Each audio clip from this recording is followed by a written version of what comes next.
মিডিয়ার এপারে বেশি আমরা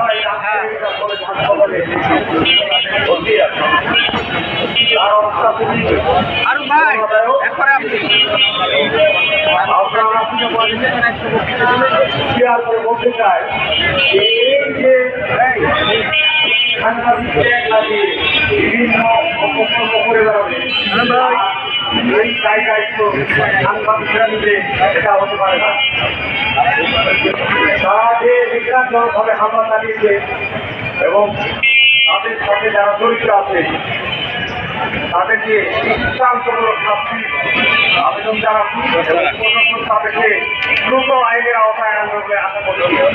যে আশাবাদ ব্যক্ত করে আমি আমার বক্তব্য করছি।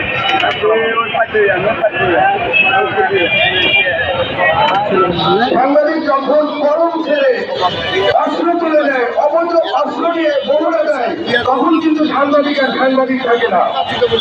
সাংবাদিকের পরিচয় হলো কলমে, ক্যামেরায়।